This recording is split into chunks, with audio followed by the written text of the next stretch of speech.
Hey, Joel, you and Justin have been working on our brick house for the last week, trying to get our gutters so they don't leak anymore.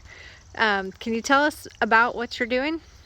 Well, pretty much we've taken off all the old trim all the way around. It was shingle mold with 1x8s and 1x6s and crown molding built to have an intricate design on it.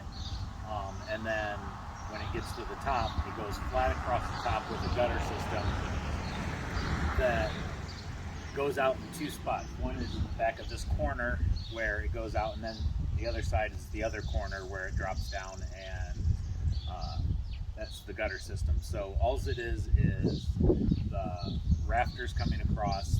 Then there's two pieces of cedar and a V with.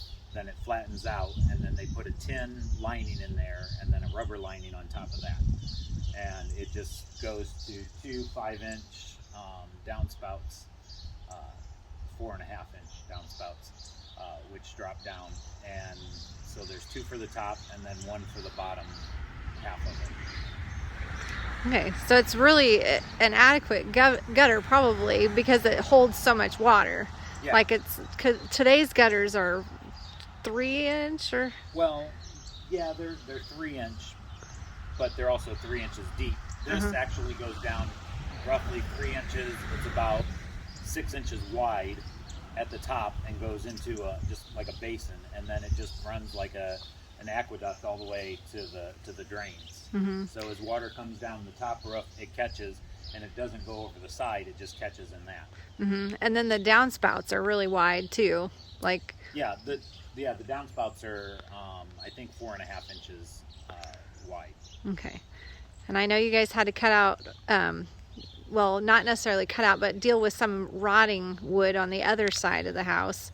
The west side got a lot of weather, and how did you fix that? So pretty much all the way around, there were spots where there was water getting in, and there was rafters coming out.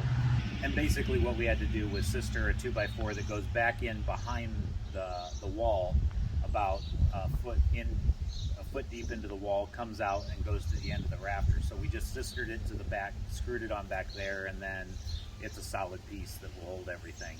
The other side, I think we had to do it on 8 or 9 rafters coming out. We also had basically every corner we had to kind of rebuild so that it was stronger, because that's where a lot of the water gathered to. Yeah. And when you guys were working, I noticed that you were pulling birds' nests out of about everywhere. Yeah, unfortunately, because of the leaking and the wear, birds were able to get in there, and they had definitely some good sized nests in sitting on top of the wall. So, Yeah. and then on the other side, on 2 of the sides, we found chimneys that used to go up through the top. So those were cut off at some point in time, boarded over the top, and actually the other side on that chimney is where it leaked, where it had a bulk of the leaks. So on this side, where one of the chimneys was probably a bulk of the leak, and we replaced most of the joists, like from the side of this window to the north side of this window to about 3/4 of the way down the wall between the 2 windows.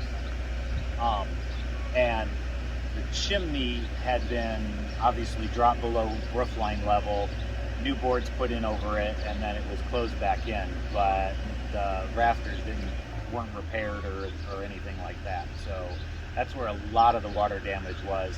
And you could probably tell, coming from down where the chimney was all the way down, you can see where a lot of the brick had mortar missing, things like that, and you knew the blowout down here. And what they found was probably where water had gotten in, either behind the chimney or even after it, where we found big holes in the tin lining of the guttering. So there was probably a lot of water getting in there. Then it was going down, probably got in behind the brick all the way down, and then when it froze, that water would just expand and just keep pushing out the wall. And in fact, down below there was a huge boulder the mason found that was probably 3 feet by 2 feet by a good 1.5 feet in size, that had pushed all the way back into the thing, and the wall had just kind of opened up and everything started to drop there. So one of the most interesting things we found in this house was the simple fact that, you know, it was built in 1881. It's 140 years old, and back in the day, they weren't using power tools. So you're looking at a good many of these cuts being cut by hand, using miter boxes, hand saws, just cutting everything and making it fit and work with shingle mold, 1x8s, 1x6s, crown molding, and it all worked together, and they had to do it, and it was usually in one piece, and if it broke, they put shims on the side and made it stronger on both sides, and then made it so it fit, and would shim it out, would put bracing on it, and all done by hand. So if you can see up here in this corner where it's open, they would have cut it out, they would have shimmed the side because of the way the boards look.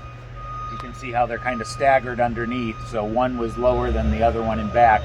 So they put shims on the bottom of the rafter, then they put their other boards on, then they brought it out, put the face plate on, or the fascia board on, and then made it an angle cut so that it would hold the crown molding on the outside of it. And basically what we've been able to do is just kind of replicate what they did. We don't need the type of support they needed back then, but we were able to use part of what they had and then just brace it if we needed it, or add shims here and there.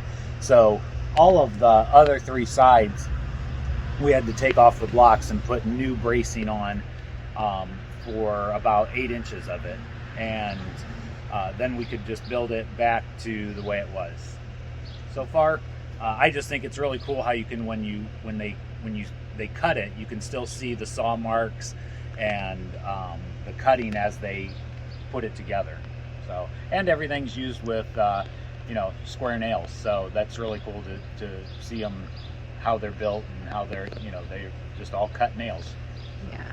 All right, well, thank you, Joel and Justin. I tell you, you guys have done a great job. Oh, and the other cool thing is you use the PVC lumber. That's right. It's all going to be maintenance free, no painting, no scraping, none of that stuff that you had to do. Yes, because right now the PVC lumber is just as, well, the regular lumber is as expensive as the PVC lumber, so we opted for the low maintenance. That's right. It was $1 less per board, so compared to cedar. So. Wow. Yep. All right. Well, thank you. Yep. No problem.